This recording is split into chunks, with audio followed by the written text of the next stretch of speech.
isso que o William Branham explicou algo para ele veio a respeito do perdão de Deus. Aliás, para o irmão Green. O irmão Green deu esse testemunho várias vezes. Acho que o irmão chegou a ouvir isso. Não é? Irmão Green, quando você falha diante de Deus e você se arrepende, pede perdão a Deus, Ele te perdoa e Deus esquece daquilo. Se você voltar outra vez a cometer aquilo, você não está indo a Deus pela segunda vez pedir perdão, porque não houve a primeira. Somente um profeta para explicar isso. E somente filho de Deus pode pegar isto e não abusar da graça de Deus. Fazer da graça uma desgraça. Ele diz, Deus te perdoa pela primeira vez.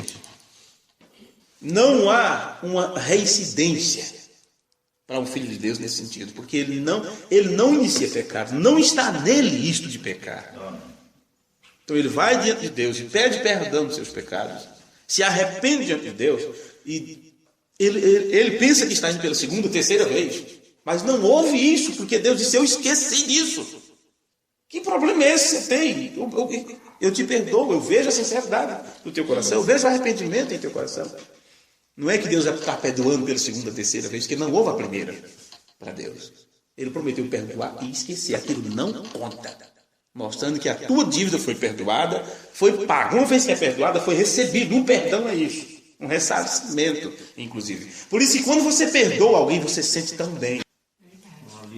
Um alívio. Você fica aliviado. Enquanto aquela pessoa te deve por um desfeito que fez, por um empréstimo, seja o que for, uma raiva que te fez, ela está em dívida contigo. Enquanto não há um acerto, você mesmo, você não se sente bem, sabendo que aquela pessoa depende de um perdão teu. Quando você abre o seu coração e diz, eu te perdoo, você se sente aliviado, você ganhou com aquilo. Você ganhou com aquilo. Isso é uma lei do próprio Deus. Quando Deus perdoa seus filhos, Ele está dando cumprimento a si mesmo, porque Ele tem essa capacidade de perdoar. Ele disse, eu não me lembrarei dos vossos pecados nem das vossas iniquidades. Ok? Então vejamos aqui. Ele anota tudo o que ele deve, não é? Ou fica pendurado perante o público, ou ele pode fazer o quê? No ano do jubileu, se ele tem um coração mole, ele rasga aquela dívida em duas e aquilo está perdoado. Então aquela dívida está cancelada. Tem alguma dívida de Jerusalém que foi cancelada? Será que tem? Para que isso já esteja cumprido? Vamos ler mais um pouquinho aqui. Voz do que clama no deserto. Onde está essa parte? Versículo 3. Voz do que clama no deserto. Você veja que agora já está falando de João Batista aqui, não é? Vocês conhecem. Preparai o caminho do Senhor. Endireitai o ermo, vereda ao nosso Deus. Todo vale será exaltado e todo monte, todo outeiro será abatido. E o que é torcido se endireitará. E o que é áspero se aplanará. E a glória do Senhor se manifestará, e toda a carne juntamente haverá, pois a boca do Senhor o disse. Aqui falou da boca de Deus, né? A boca do Senhor o disse. Bom, estamos lendo rápido para ganhar tempo. Aí você pode ler na sua Bíblia com tempo, depois esse mesmo versículo. Vamos ver aqui. Ó. Uma voz diz, clama. E alguém disse, que hei de clamar? É o próximo versículo, isso aqui? 6. É o versículo 6? Uma voz diz, clama, e alguém disse, que hei de clamar? Toda a carne é erva, e toda a sua beleza como a flor do campo. Bom, o que você acha de Apocalipse 3:14 ao 21? A Bíblia mais próxima, tu tem a letra grande, que aqui eu não tenho essa anotação. Mas o irmão Livei, em suas notas, ele citou esta parte, quando ele lê isto no livro de Jeremias, de Isaías, melhor dizendo. Então, deixe-me ver rapidamente aqui o que temos em Apocalipse, capítulo 3, versículo 14. Deixe-me ver aqui, porque ele lembrou disso, nessa escritura. E ao anjo da igreja que está em Laodiceia escreve, isso diz o Amém, a testemunha fiel e verdadeira, o princípio da criação de Deus. Eu sei as tuas obras, que nem és frio nem quente, oxalá foras frio ou quente. Assim porque és morno e não és frio nem quente, vomitar-te-ei da minha boca. Como dizes, rico sou, estou enriquecido, e de nada tenho falta, e não sabes que és um desgraçado e miserável, pobre, cego e nu. Aconselho-te que de mim compres ouro provado no fogo, para que te enriqueças, e vestidos brancos para que te vistas, e não apareça a vergonha da tua nudez, e que unja os teus olhos com colírio para que vejas. eu repreendo e castigo a todos quantos amam. Sê, pois, zeloso e arrepende-te. Eis que estou à porta e bato. Se alguém ouvir a minha voz e abrir a porta, entrarei em sua casa e com ele cearei e ele comigo. Ao que vencer, lhe concederei que se assente comigo no meu trono, assim como eu venci e me assentei com meu Pai no seu trono. Até aqui. Observe, o mestre no ensino da palavra, ele diz: o que você acha de Apocalipse 3, 14 ao 21? Ele apenas pergunta o que você acha disso. E ele continua a leitura de Isaías: seca-se a erva e cai a flor, soprando nela o Espírito do Senhor. Na verdade, o povo é erva. Veja, o Espírito do Senhor sopra sobre isso. O que vocês acham? Eu pensei que Deus, em carne humana, soprou sobre isto. Apenas lembre-se de onde estamos lendo, e eu disse para você observar no início. Observe Isaías 40, porque nós comentamos sobre isso na beira do rio hoje, sobre esse tema, tá? Você tem que pensar na Bíblia como um todo. Tu, ó Sião, que anuncias boas novas, sobe a um monte alto. Tu, ó Jerusalém, que anuncias boas novas, levanta a tua voz fortemente. Levanta, não temas, e dizes às cidades de Judá: eis aqui está o vosso Deus. Eis que o Senhor Deus virá com poder, e seu braço dominará por ele. Observe, isso já aconteceu, ele já fez isso. Isso é profecia sobre Jerusalém. Isso já foi feito? Vamos continuar. Eis que o seu galardão está com ele, e o seu salário diante da sua face. Como pastor, apacentará o seu rebanho. Ele já fez isso? Entre os seus braços recolherá os cordeirinhos, e os levará no seu regaço.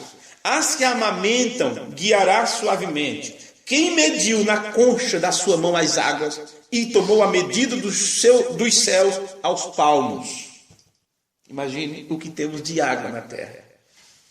3 partes de água, né? E 1 de terra, não é isso? Imagine que isso ser medido na concha de uma mão. Imagine a medida do céu ser tomada ao palmo, ser medida. É assim que Deus está perguntando para nós: tem como você pensar num Deus desse tamanho?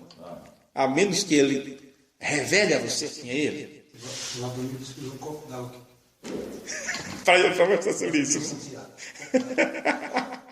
Pois bem, quem mediu na concha da sua mão as águas e tomou a medida dos céus a palmos, e recolheu uma medida o pó da terra e pousou os montes com peso e os outeiros em balanças? Essa foi a palavra que fez todas as coisas. Quando William Branham diz Deus é a palavra, Deus e a sua palavra é a mesma coisa. Veja, aqui ele está perguntando quem fez isso. Quem fez isso? Isso foi a palavra que fez todas as coisas. Será que eles gostavam dele? Eles não gostavam dele e o mataram. Todos estes profetas a quem Deus revelou isto foram perseguidos, e eles rejeitaram esse Deus que se manifestou dizendo que ele tinha feito. Quem é que tem a revelação hoje que ama isto? Quem é que ama a revelação de Deus para esse tempo? Se tivéssemos um espelho grande aqui, eu apresentaria a vocês, diante do espelho, quem são esses que fazem e que rejeitam a revelação de Deus para esta hora. Nesse meio tempo, nesse período de tempo que estamos evangelizando, pregando por aí afora, temos visto cada um deles rangir os dentes para a revelação de Deus para esta hora. Do mesmo jeito que eles fizeram naquele tempo. Isso não é uma visão triste. Na verdade, é uma bela visão. É uma visão alegre, inclusive.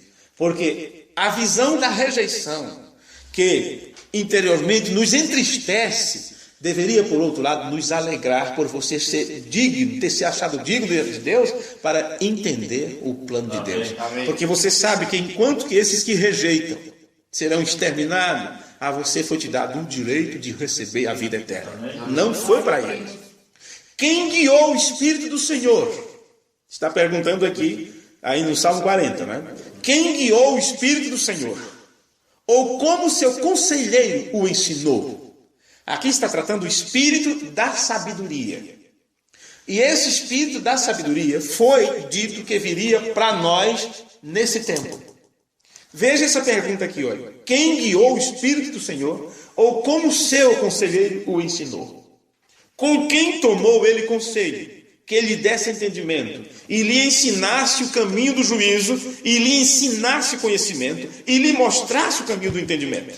Eis que as nações são consideradas por ele como a gota de um balde, e como o pó miúdo das balanças. Eis que ele levanta as ilhas como uma coisa pequeniníssima. Diga-me, quando isso vai acontecer? Em qualquer dia na tribulação isso vai acontecer. Então nós estamos lendo aqui coisas que estão para acontecer ainda. Observe, nem todo o Líbano basta para o fogo. Observe isso, viu? Que você sabe que será com fogo a destruição. Nem todo o Líbano basta para o fogo, nem os seus animais bastam para o holocausto. Observe como está lá em Apocalipse. Foi dito, a visão que se dá é que a cidade estará deserta. E todo homem, grandes e pequenos, ricos e pobres, servos e livres, e todos os animais, tudo estará morto e exterminado. Somente as aves do céu, corvos e urubus serão chamados para a grande ceia, para se alimentarem dos restos de tudo. Nem todo o Líbano basta para o fogo, nem os seus animais bastam para o holocausto. O que há de bom no seu sacrifício sem conhecimento? Aqui nós podemos falar sobre duas coisas. Sobre este acontecimento futuro, que em algum período da tribulação isso acontecerá, e também mostrando que todos os sacrifícios que estão sendo feitos para o Deus Todo-Poderoso são inválidos, porque são sacrifícios feitos sem conhecimento. Se são sacrifícios feitos sem conhecimento, mostra que são sacrifícios igual ao de Caim. Adoração prestada a Deus, porém fora do contexto da revelação do dia. William Branham disse, nós não podemos viver dos méritos passados. Ele disse, não podemos entender a Deus com o conhecimento de uma era passada. Não adiantava Noé foi quem pregou sobre o dilúvio, né? Não adiantava Moisés entrar no Egito dizendo, gente, vamos construir um arco para atravessar o Nilo, para atravessar o rio, o Mar Vermelho. Por que, Noé? Porque Jesus Cristo é o mesmo ontem, hoje, eternamente. Então o que ele fez com Noé vai ter que fazer agora. E o que é que Noé fez? Uma arca. Então vamos construir uma arca. Não. No tempo de Noé eles tinham que entrar na arca, porque Deus disse para fazer assim. E flutuaram na água. Mas no tempo de Moisés, Deus não diz, não, você não vai flutuar, você vai passar em terra seca. É diferente, não é? Isso é diferente. Então, um sacrifício feito a Deus, sem entendimento, uma adoração feita a Deus, sem conhecer o plano de Deus, estabelecido na Escritura e revelado nesse tempo por um profeta de Deus, uma adoração sem isto não será aceita, é perder tempo. É perder tempo. Vamos ver aqui um pouquinho mais. Todas as nações são como nada perante ele. Ele as considera menos do que nada e como uma coisa vã. Veja que coisa. Se Deus considera todas as nações como nada e coisas vãs, você entende agora porque lemos a carta de Laodiceia? Quem nunca ouviu falar de um grupo como Laodiceia que não se encaixasse a isto? Que consideração Deus tem por esta era laodiceiana? Eles vocês estão vomitados na minha boca. Vômito. Tem coisa pior que isso? Você toma um leitinho gostoso, morninho, quem toma leite. Uma comida gostosa. Mas quando te dá um embrulho lá dentro por alguma questão, aquilo depois de ter passado pelos ácidos gástricos e tudo mais, aquilo fede, aquilo é horrível. É horrível. O gosto você não suporta. Acabou de entrar tão saboroso, mas sai de uma forma horrível. É assim que Deus considera essa geração, deste tempo, que tem rejeitado a sua palavra, que tem rejeitado a revelação. Estão vomitados de minha boca. Nós estamos lendo o que ele diz em Apocalipse, na era Laodiceia, aqui dentro do livro de Isaías. Todas as nações são consideradas como nada de uma coisa vã, nula. Aí ele diz, a quem fareis semelhantes a Deus? Ou com que o comparareis? Foi aqui que lemos no início, não foi? Lembro do início. Então, o que você está vendo aqui é o que já temos pregado há tanto tempo, chamando a atenção das pessoas, de que existe um conhecimento que está faltando hoje nas pessoas. E nos é falado sobre isso em Apocalipse capítulo 3, versículo 14 ao 23. Nós lemos até o 21. que escreve à igreja. Porque faltou a parte que diz assim: quem tem ouvido, ouça o que o Espírito diz às igrejas. Há um entendimento que está faltando sobre isto aqui, para as pessoas de hoje. E enquanto Jerusalém teve uma grande tribulação, durante esse período de tempo, durante todo o sofrimento, durante a perseguição que teve, o fechamento na cidade, aquela coisa toda, enquanto Jerusalém teve uma grande tribulação, o mundo terá uma grande tribulação. Somente Sião sairá imune. Somente Sião será poupada. E aqui está uma compreensão que nós temos que entender. Bom, de acordo com Apocalipse 3, versículo 14 ao 21, que trata da Laodiceia, quão bem as pessoas conhecem seu Deus? O quanto eles conhecem de Deus? Quase nada, bem pouco. Ele chega a bater na porta e eles não conhecem o batido. Você sabe, quando você tem tanta afinidade com uma pessoa e ela sai de casa e quando ela volta, você conhece pelos passos, você conhece pelo batido na porta, você já sabe que é fulano, você já sabe que é ela, você já sabe que é ele, pela aproximação. E ele avisou durante todo o tempo: eis que eu venho sem demora, eis que cedo venho, eis estou chegando, eu não demorarei, eis que estou chegando. Ele avisa à distância.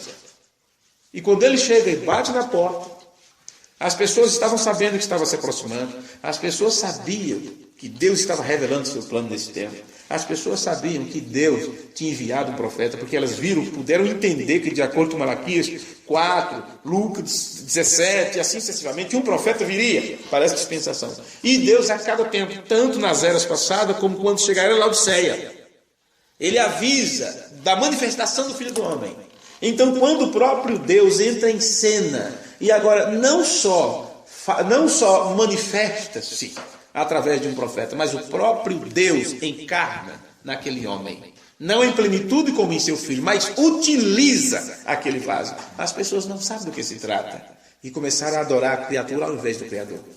É Brana para cá, Brana para lá, William Brana para cá, profeta para lá, é chapéu do William Brana, o rifle de William Brana, o chifre do bisoto que William Brana matou. É aquela adoração ao homem e não colocaram ênfase quem estava por trás de tudo. Que William Brana disse: o poderoso Deus está desvelado perante vocês. Amém. Aqui está o verdadeiro sinal que está sendo passado por alto. Aquele que está em vós. Vocês podem dizer: quem é este? Quem é este chamado Jesus Cristo? O que vocês farão com este Jesus chamado Cristo? As pessoas não entenderam. Colocaram a ênfase no vaso e esqueceram de olhar quem estava utilizando o vaso. Não entenderam o cumprimento da Escritura hoje. Da mesma forma que eles viam Jesus trabalhar e disseram: não, é mais um aí, claro, ele faz coisa extraordinária. E um homem normal não faz isso. Então tem que ser demônio, pronto. Porque mas como demônio? Como pode? Nunca vi um demoniado fazer isso, abrir os olhos do cego e tal. Não, mas se ele fosse corretamente, ele estaria participando da nossa igreja. Ele estaria na catedral.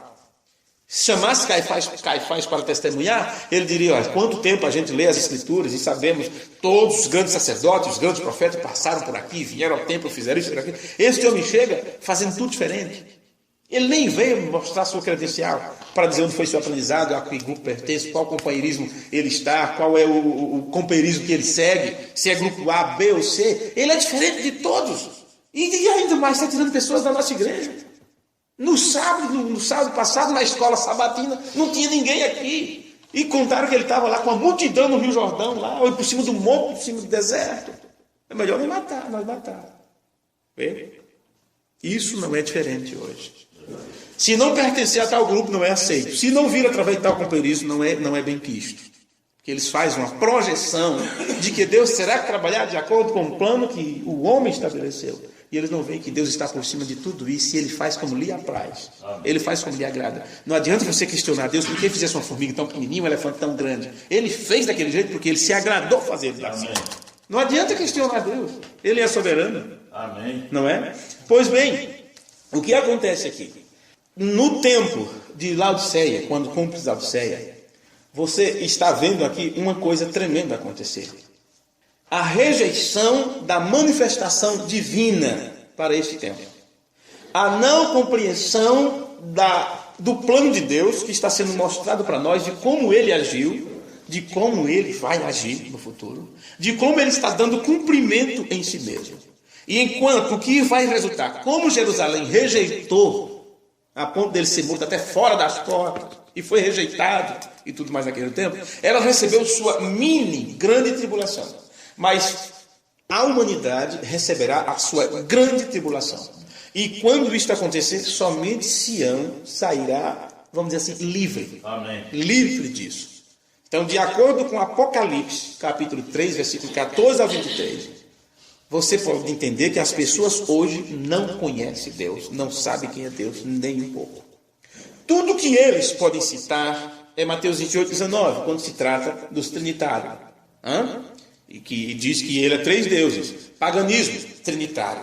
Tudo que o outro lado, e isso é idolatria, tudo que o outro lado pode citar é eu e o Pai somos um. E interpretam isso como se Jesus dissesse assim, eu sou o Pai.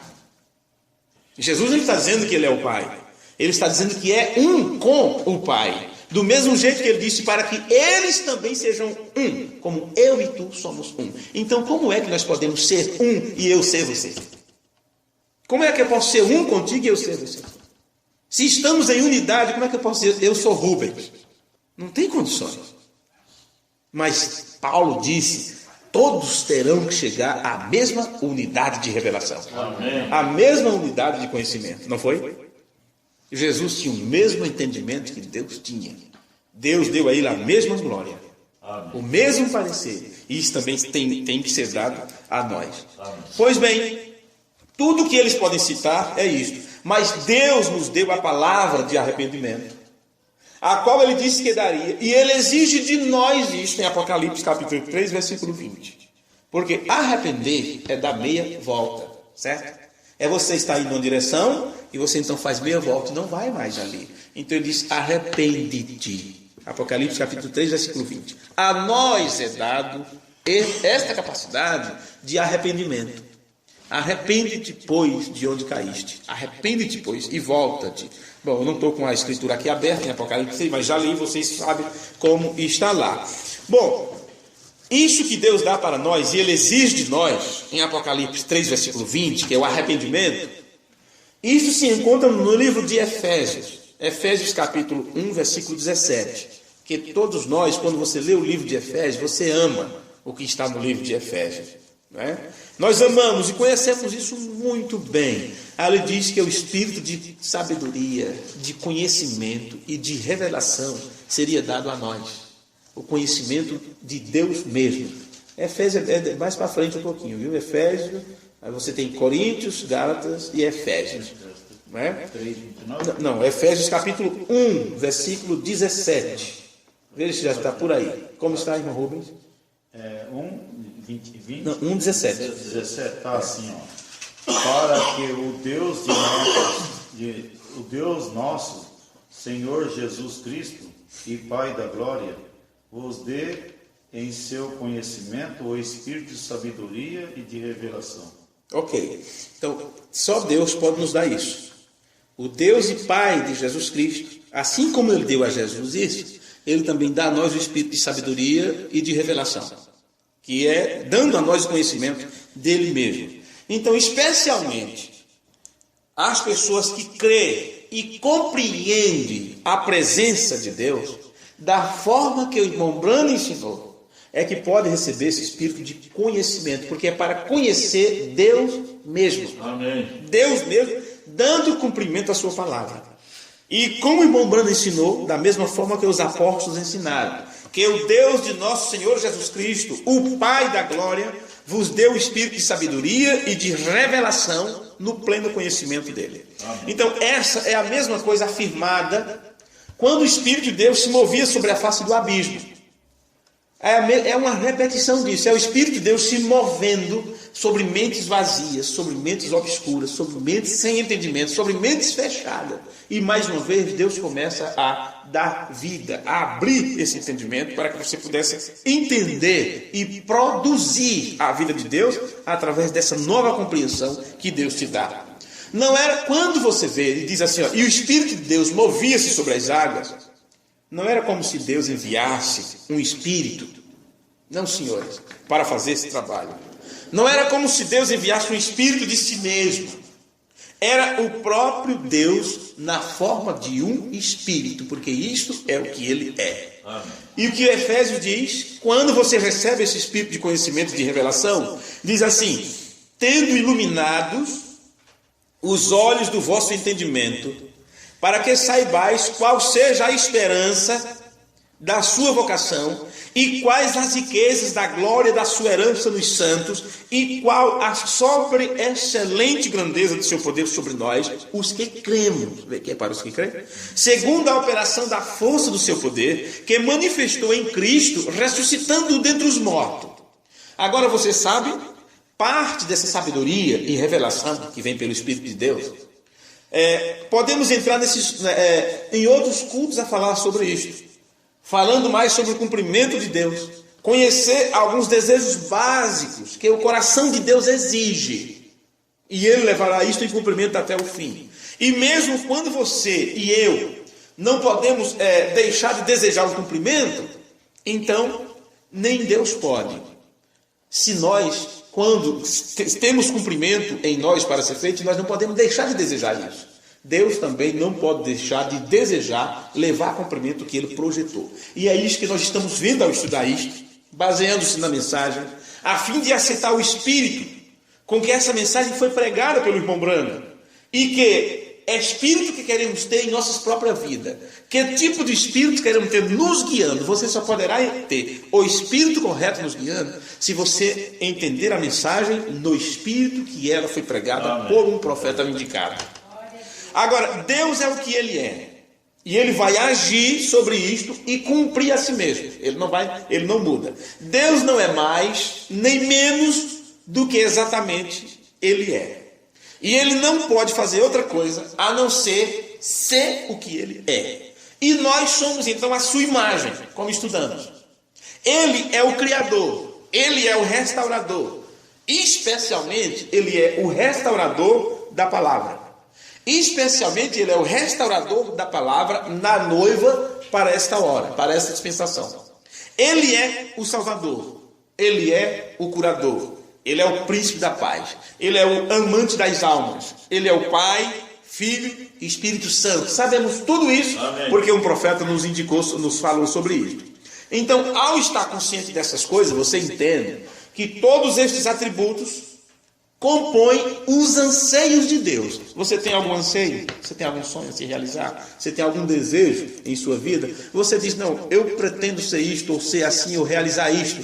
E você diz, agora eu não posso, agora eu não consigo, mas amanhã talvez. E você trabalha com essa projeção, pensando em melhorar a sua casa, em arrumar a sua casa. Tempos atrás viemos aqui, irmão, disse, eu desejo fazer isso, desejo abrir uma porta aqui, desejo aumentar para lá, desejo utilizar essas coisas. Antigamente eu fiz para colocar alguém para morar lá, para alugar, mas nunca dá certo, é só problema, eu vou já abrir para ter mais espaço. Isso é um anseio, era um desejo e ele levou isso a cumprimento. E para levar isso em cumprimento, ele gastou, se desgastou. E aí você pensa que Deus não custou nada a Deus fazer alguma coisa? Sempre custou algo a Deus quando Ele fez algo. Quando o Deus que não se diminui, mas quando Ele disse, haja luz, e Ele começou a criar todas as coisas, aquilo custou algo a Deus. Custou tanto que Ele teve que descansar das suas obras. Não me diga se Deus estava cansado ou não cansado. É muito fácil você pegar a Escritura e dizer, isso é isso. Abra a sua mente, porque quando Deus revelar mais um pouquinho do seu plano, se você não tiver a mente aberta, você vai ficar fechado, criar em torno de si uma denominação e não entender a revelação divina. Verdade. Aquilo custou algo a Deus a ponto que Ele descansou. E fez para nós também um descanso, porque Ele sabe que, por tanto ansiarmos e desejarmos realizar as coisas, chegará o momento que estaremos precisando então de férias, de um descanso. Teremos a nossa férias lá. E a Bíblia diz, levantai-vos e andai, porque não é aqui o vosso descanso. Talvez você diga, mas eu não quero descansar lá, eu quero trabalhar, eu quero fazer aquilo. Eu tenho um camarada que disse, escuta, eu posso levar minha maquita para o céu? Acostumado a colocar pedra, colocar mármore. Não, mas lá já está tudo pronto, os anjos já fizeram, lá é ruas de ouro, cristal e pedra de jaspe. Tem pedra, então, eu tenho que levar minha maquita, minhas ferramentas, eu não quero ficar parado. São pessoas trabalhadoras, viu? Outro diz assim, escuta, não vou cansar, não vou dormir, eu queria dormir, eu queria tirar uma soneca. Que compreensão você tem sobre o céu? Que compreensão você tem sobre o outro lado? É uma pena o nosso tempo ter esgotado e nós não podemos entrar em coisas assim. Mas me dê somente 5 minutos a mais aqui para fecharmos um pensamento. Deixe-me ler uma coisa aqui para vocês, diretamente. Todos estes atributos que são curador, pai de família, príncipe da paz, Jeová Shalom, Jeová, tudo isso. Todos estes atributos compõem os seus anseios de Deus, os anseios de Deus. Você sabia que Deus tem uma fraqueza? A fraqueza de Deus é nós. Nós somos a fraqueza de Deus. Ele não suporta alguém tocar em seus filhos. Lembrando, deixa o diabo tocar em um dos seus filhos, que ele vai ter que tratar com Deus. Somos a fraqueza de Deus.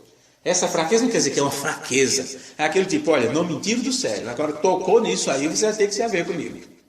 Então, é nesse sentido que estamos falando. Para alguém ouvir isso, não interpretar mal. Né? Pois bem, Deus tem seus anseios. E sendo Deus, ele será cumprido pelos atributos e pelos potenciais que se encontram dentro dele, de acordo com a sua sabedoria suprema e infinita. Agora, este propósito para nós pode ser somente um propósito em si mesmo, de si mesmo, por si mesmo e para si mesmo. Agora você pensa uma coisa, é aqui onde eu quero ler diretamente as palavras de irmão Oliveira, viu? Agora você pensa, bem, o que acontece, irmão Veio? É que Deus olhou para baixo e ele tinha um grande propósito para nós. Isso em si não é verdade. Observe isso aqui. Se você pode dizer, irmão Veio, é que Deus olhou para baixo e tinha um grande propósito para nós. Oliveira disse, isso em si não é verdade. Em parte é verdade, mas não é verdade. Não é que Deus olhou para a terra e tinha um grande propósito para nós. Quando Deus olha para a terra para cumprir em nós um propósito, sabe que este é um propósito dele, não sobre nós. O que Deus está fazendo é dando cumprimento em si mesmo, a si mesmo, levando adiante seu plano. Isso não tem nada a ver com o nosso querer, como falou hoje. Não adianta eu querer, né? Eu quero estar lá. Eu disse, não adianta querer, porque disse, depende do que eu quiser, não você. Não é do quem quer, nem de quem corre atrás, é de quem Deus se compadece. Amém. Você vê? Então você percebe que é um propósito dele. Você tem que voltar para o início. Por que é que Deus tem a nós, como afirmamos, que Ele nos tem? E somos parte dessa Nova Jerusalém. Porque isso estava nele. Só somos parte da Nova Jerusalém porque isso estava nele. E até que isto fosse produzido, ou seja, produzido, então Deus não está cumprido. Enquanto não se produzir isto, nós estarmos pertencentes a Sião, a Nova Jerusalém. Desse modo, nós estamos olhando para o cumprimento de Deus, e eu espero que possamos falar sobre isto esta noite e amanhã de manhã. Nunca se esqueça de que ele também era juiz. Dentro dele era juiz. Observe no trono branco, ele toma suas ovelhas como se fossem ovelhas, e cabras como se fossem cabras. Ele não diz que eles são, ele apenas os compara. Se você ler na Escritura é assim, viu? Ele separará como um pastor separa as ovelhas dos bodes, né? Assim, ou dos cabritos. Não é que aquelas são ovelhas ou que eles são cabritos, ele faz a comparação. Viu? Ele não diz que são, ele apenas os compara. Coloca-os à esquerda e coloca-os à direita. Ele é o grande juiz e ele é encontrado em Hebreus 4:12 esta noite. Gente, isso aqui é apenas, temos que, estamos fechando nosso tema de hoje. Mas observe isso. Um mestre da palavra, o ministério de mestre do ensino, está nos apontando isso. Deus, ele dentro de si, ele é juiz. E é dito que naquele momento, no trono branco, ele vai separar esses dois grupos, como um pastor separa a ovelha dos bodes. Certo? E este mesmo pregador está nos dizendo assim, olha, ele é juiz, e isto é encontrado em Hebreus 4, versículo 12. Se isso está em Hebreus 4:12, você já entende que o William Branham fez referência a isso muitas vezes. E quando o William Branham faz referência a isso, o William Branham está dizendo para nós, sabe o quê? Efésios. O juiz está aqui dando a sentença para nós. Deus desceu como juiz desse tempo. Então, nós estamos diante do trono branco agora. Isso William Branham pregou no sermão, em um de seus sermões. Estamos agora diante do trono branco. O juiz desceu para isso. Ele desceu na forma da palavra. William Branham disse: Deus julgará o mundo, e o julgará o quê? Pela palavra. E o que temos em Hebreus 4:12? Como está lá? Vamos ver aí? Hebreus 4:12. Vamos ver. Hebreus 4. O livro de Hebreus está antes de Tiago. Está aqui, está aqui. Pronto. Hebreus 4, versículo 12. Tá aqui. O que temos lá? Tem aqui, ó. Porque a palavra de Deus é viva E eficaz. e mais penetrante do que qualquer espada de dois gumes. E penetra até A divisão da alma e do espírito. Da alma e do espírito, e das juntas e medulas. E é apta para discernir os pensamentos e intenções do coração. Pois bem, quantas vezes você viu William Branham citando isso? Ele está dizendo, citando Paulo, que a palavra de Deus está aqui para discernir. É o trabalho do juiz, ele discerne. Não importa o que diz o advogado. Não importa o que apresenta as partes queixantes. Doutor, eu sou inocente. Não adianta a desculpa que se dá. O juiz está ali com discernimento. E de acordo com o discernimento, ele dá a sentença. E depois que a sentença é proferida, não adianta. A sentença foi dada. Não adianta. Vê? O que Deus fez nesta hora? Deus desceu como juiz supremo, como a deidade suprema, como juiz supremo. E deu cumprimento a Hebreus 4:12. E isto foi manifestado por meio do profeta. Que sabemos que absolutamente, através do profeta, foi manifestado o dom do discernimento. E o que William Branham fez, dentro da unção do Espírito, foi mostrar para nós o julgamento de Deus. Ele deu a sentença sobre este mundo, ele deu a sentença sobre a América, ele deu a sentença sobre a moda, ele deu a sentença sobre as mulheres, deu a sentença sobre os homens. O juiz desceu e deu a sentença. Isso foi manifestado através de um profeta. Amém. Quando ele diz: eu acuso esta geração, isso é uma sentença. Isso é uma sentença. Uma sentença. Agora, isso ficou claro, evidente, e foi revelado sobre o 7º selo, pelo William Branham como juiz. Aqui não era apenas um homem trabalhando, era Deus em um homem. Amém. No papel de juiz. É o mesmo tempo de Sodoma e Gomorra, não é? E o que tínhamos lá, Elohim esteve ali usando um corpo de carne e deu a sentença. Não importa quantas vezes Abraão foi solícito e implorou por misericórdia. Se tivesse 50 pessoas, por amor de 50, eu pouparia. Mas não tem 50 lá. Por amor de 30, de 25, de 10, de 5, não tem 5. A sentença é exterminada. Não adianta. O que acontece? Quem está lá, tira. Deus faz um meio. Ele providencia uma forma. É o caminho de Deus provido para nós. O William Branham pregou tudo, gente. Ele mostrou tudo diante de nós. Ele proveu uma forma de tirar quem deveria sair.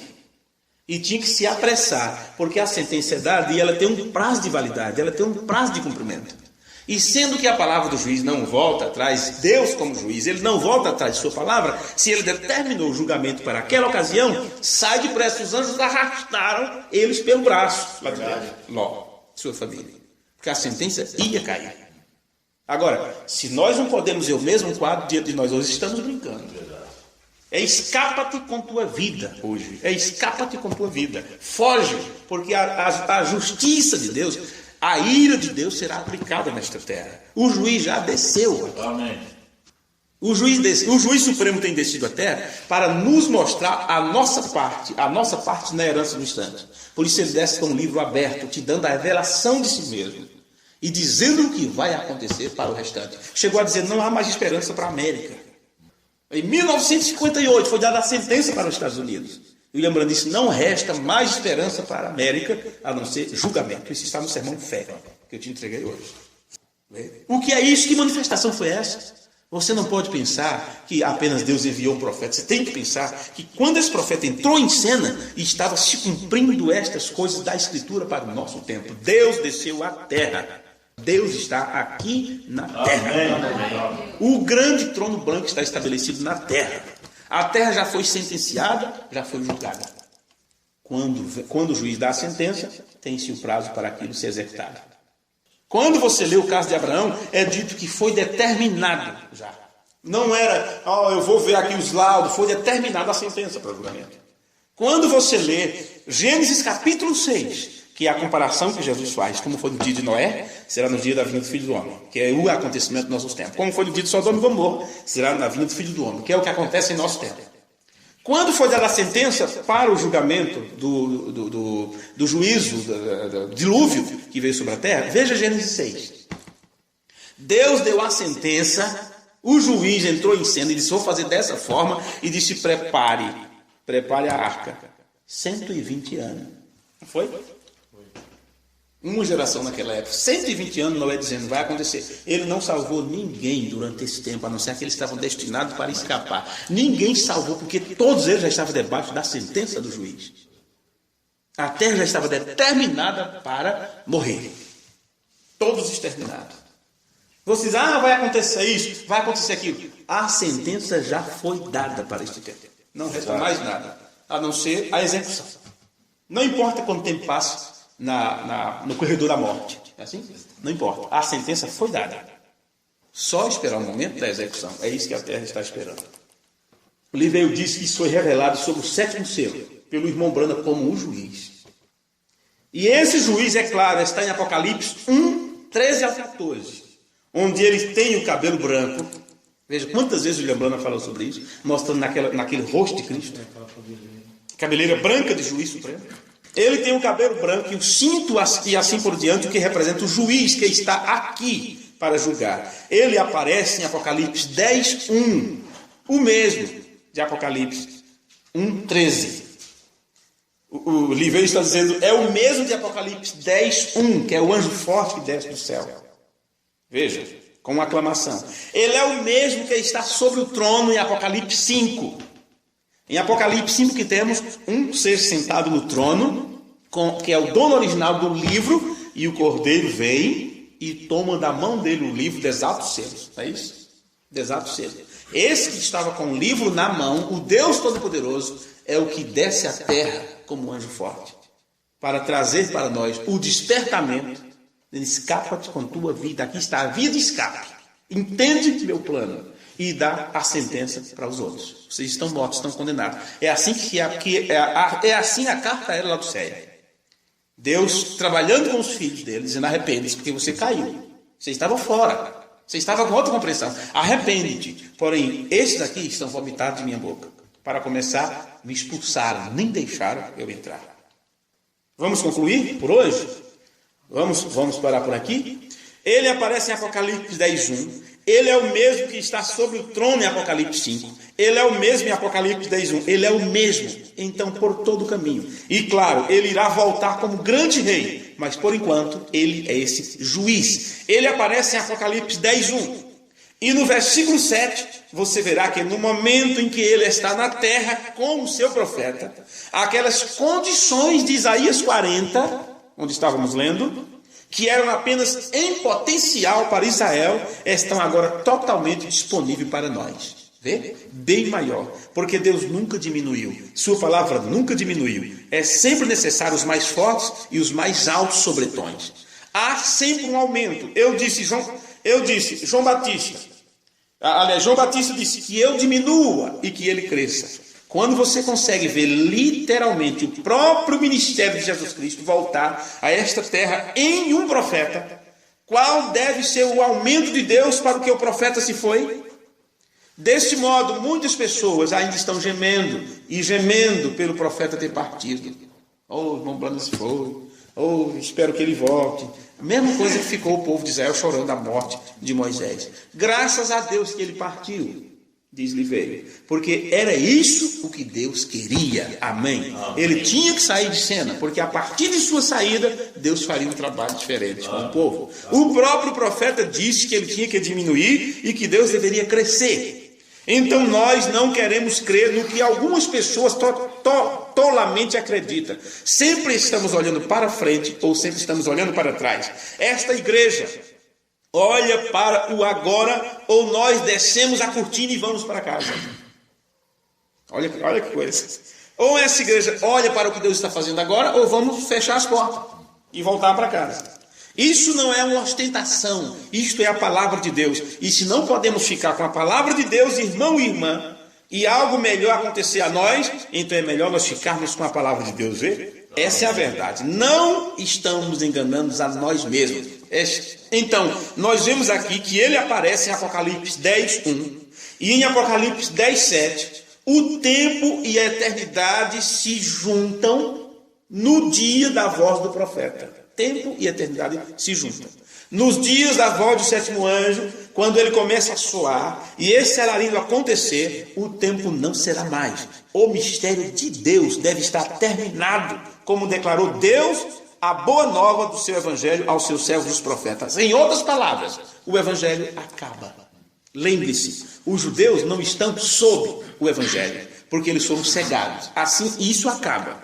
Isto é que é o livro para os gentios. Assim, neste momento em particular, então, quando isto acontece, Apocalipse 22:10 assume.